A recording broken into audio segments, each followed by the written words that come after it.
Well, good morning, my YouTube friends. Let's change oil in our Onan Marquis Gold 5500. I've been doing this for 10 years on this thing, so I thought I've never made a video on it. And I thought I'd show you some tips and tricks on oil change and also how to save some money on your oil change and make sure you're using the correct oil. Air-cooled engines are different from car engines. And of course, if you want to buy the Onan Max oil and use it, that's fine. But you can see the price on it, like 39 bucks for a quart. It kind of hurts. So you're asking yourself, well, okay, I'll just put in regular automotive oil. Well, that's not a good idea either.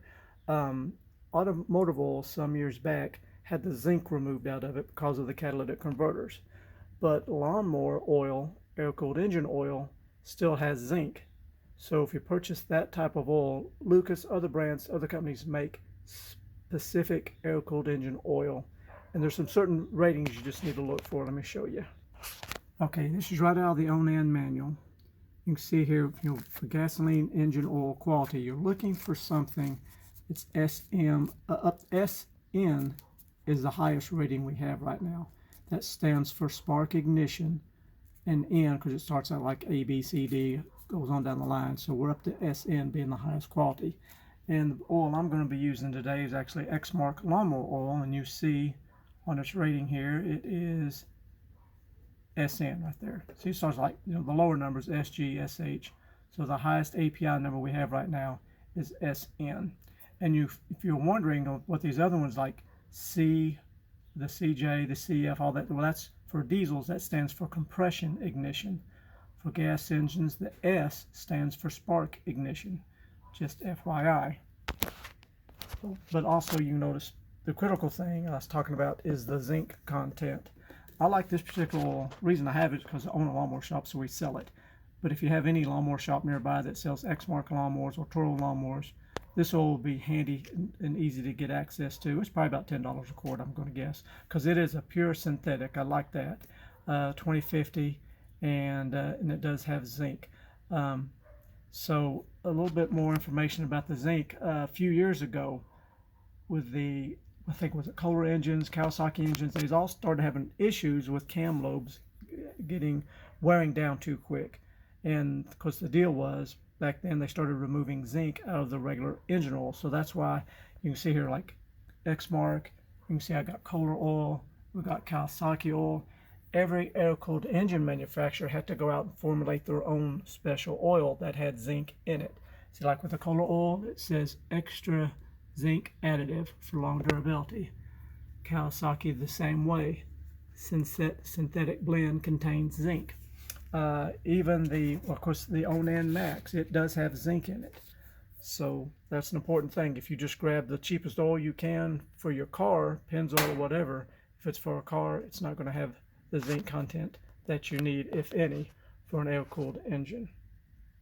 And now, as far as the oil filter goes, I like using the Wix. I've been using it for years. The Wix number 57398. You can use it in the local O'Reilly's parts store. They're easy to access and relatively inexpensive compared to the Onan oil filters. This is what I've always ran and had really good luck with it. Now you need your little special tool. Let's get that.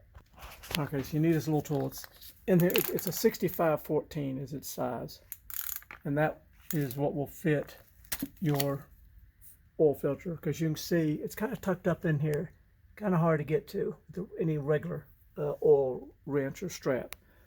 And get a metal one. Don't get those plastic things; they won't work so good. So get you a metal oil filter remover, and you'll appreciate that metal one.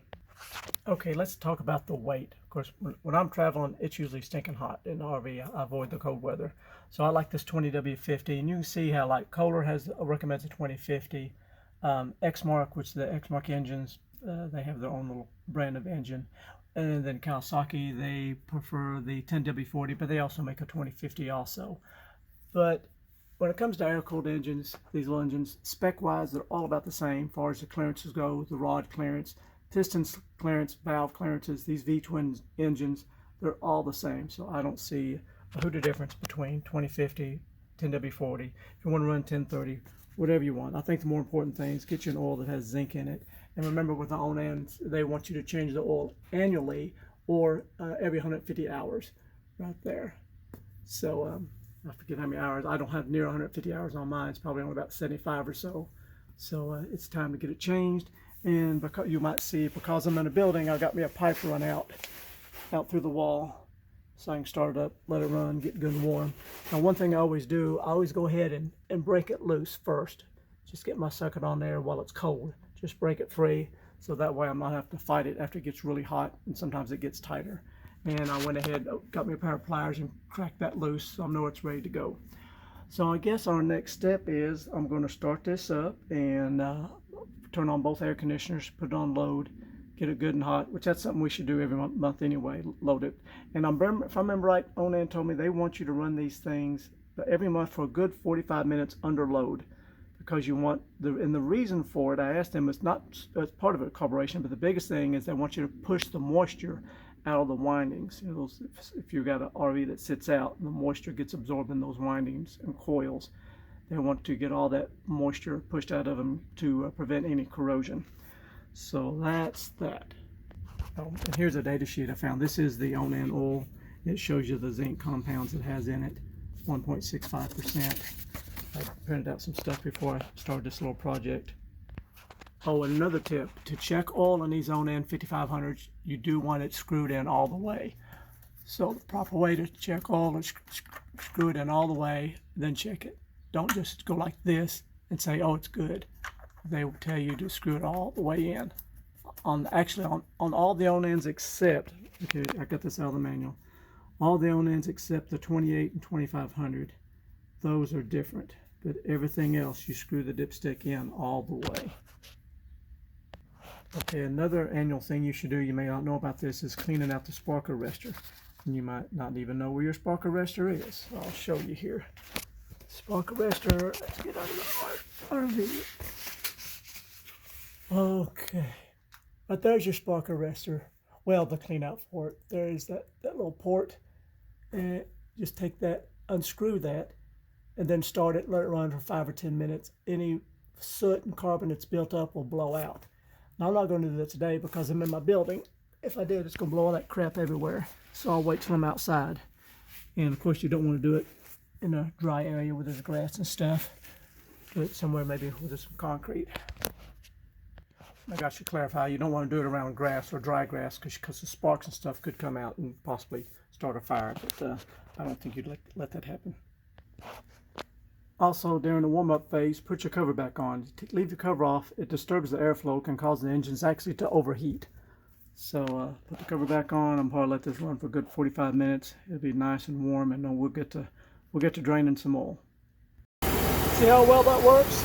The engine's running, exhaust is going outside, and I'm inside. Pretty good, pretty good. I thought I'd point out to you my little exhaust invention. This here is just as an old mailbox pole, and I took some other pipe and I split it to kind of make me a coupler where I could open it up and attach the two together momentarily so I can run that exhaust out the side of the building. So that way if I want to do some maintenance, maintenance or repair, I can do it inside the building. I don't have to pull the RV out completely just to do an oil change. Easy peasy, make yours today. Okay, so earlier I was talking about it's important to keep this cover on when the engine's running. I think some people get into mind on a hot day, let's take the cover off. Well, actually you're making things worse because you can see back in there, see the light? That's back in that area is the big muffler. All that exhaust sits right here. Well, the fan is underneath. See, it sucks into this little gap right here, a big flywheel, the big fan on it. And that blows up past the cylinders to cool the engine down because it's an air-cooled engine.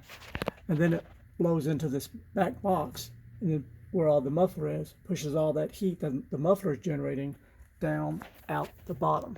In fact, when it's running and the cover is on, put your hand under here. You feel how much air blows out. It's a tremendous amount of air. And then just reach up here and pop that cover off, and then stick your hand under it. It just kills the airflow. Hardly no air at all is going through there.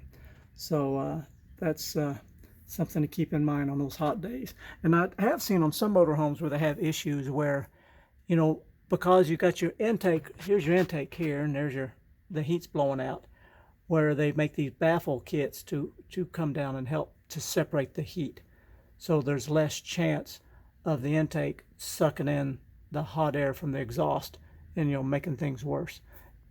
I've never had that issue, but on certain installations, Onan makes these baffle kits to help keep the heat away from the intake area and help to push the heat away to keep the two separated.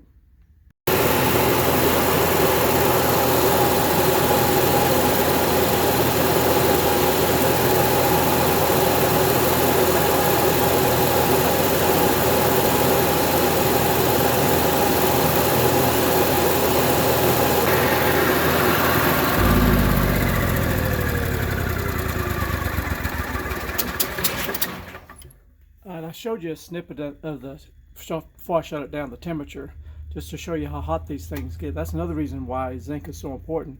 Remember, your car engine runs maybe 195, 200 degrees on average, where this thing can get, 260, 280, because it's a relatively cool day today, but on a 100-degree day, these things really get hot. So you need that extra zinc protection to keep the wear down.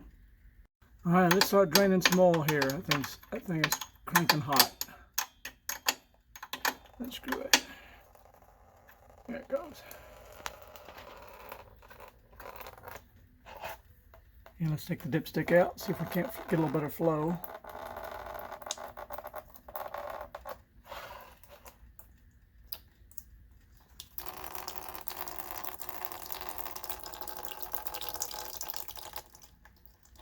All right, here. Pull the dipstick out.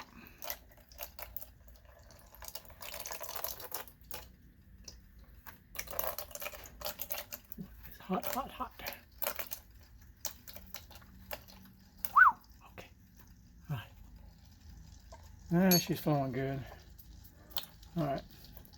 Now we'll get in there and get that oil filter loose once that gets done. And you want to make sure you get this cap up on there really good.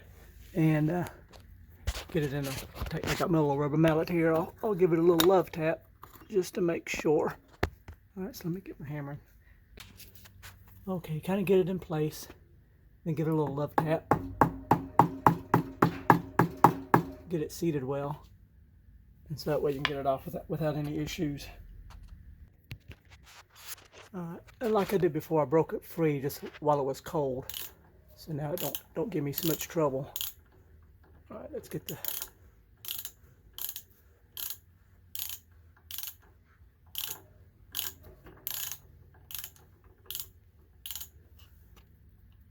All right, now get the pan right under here. And I'm going to use both hands because I know if I don't, that thing's going to drop and it's going to splash. And I'm going to be hollering because it'll be hot. Okay, so you can see where you're unscrewing it. And luckily, unlike most oil filters, it really doesn't pour out a bunch of oil on you. I'm bringing it down now. There you go. Yeah. So once you drain the oil out of the engine first, then there's very little oil that's going to try to come out around the oil filter. So that worked out pretty good. Still warm. Well, all the dripping is done. I'm in no hurry today, so I'll let it sit here and drain for a good hour. We just make sure you get this snugged up real good and tight. Just bump it a little bit, so we sure don't want that thing coming loose on you. Of course, luckily about these engines, they got a low oil shutdown if it did protect itself. In fact, I think that is the oil shutdown unit right there, oil pressure. So now I'm going to fill up my oil filter and screw it, put a little oil on the gasket, and we'll put it up in here. Okay, a couple things to be mindful of as you put this oil filter on. Well, first of all, you want to make sure, look up in there, you make sure the gasket didn't stay stuck to the engine, because that can happen sometimes. Of course, you can also see it still here, but that's just always a good thing to double check. The rubber seal is not stuck to the top. Next thing is when you put your new filter in here, so all this nasty crud along the edges, you don't want to bump the side of it, knock any of this crud into your new oil filter. So I'm going to try to do this with one hand. We'll see how we can do this. All right, because you want to make sure you go up here.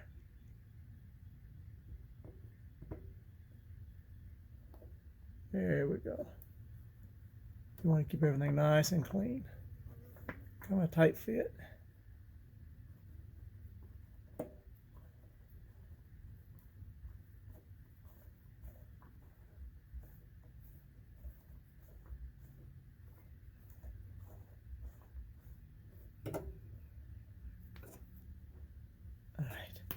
There we go. Good shape. Now, I know they say hand tight, but it's hard to get a good grip on that. So I'll put the ratchet on here and just get it snug. It don't take a whole lot. And you don't want to get too crazy with this little socket because they can be a booger to get off sometimes. But that should work out just great. Okay, last step is finish putting in our 2 quarts of oil. You got to be kind of slow about it because it kind of goes in kind of slow. Can't get carried away. It'll run out the opening here. I'll baby this, get this 2 quarts of oil filled up, and then we'll start it up and make sure everything's all good. So here's a tip for you. I know as you're trying to put in your 2nd quart and you get about half of it in there, and that last half of that quart just fights you because it wants to run out because you know maybe the oil filter's still not full. You got the oil circuits still have air in them.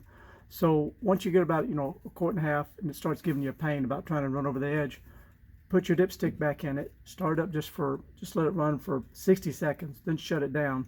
Then that way the oil filter is completely full, all the circuits are full, and then the oil level will drop, and it'll make it a whole lot easier to pour the rest in there, and it won't be fighting you because it seems to take forever. You put it in there and it keeps wanting to run over the edge because all the other circuits haven't been filled up yet. But that's a good tip. Okay. Remember to screw your cap in all the way, then take it out, and then check, make sure you're full, which we are. It's in good shape there. And start up, let it run for a while, make sure everything's all good, there's no leaks. Probably a wise thing to do. And wipe off a little excess here, get that done. And be sure to write down in your maintenance book how many hours you did or have on your engine, so you can keep up with it next time. You know, you're good for 150 hours now, or annually, whichever comes first. And I guess that'll take care of you. Anyhow, I thank you for watching. You guys have a blessed day. See you, bye.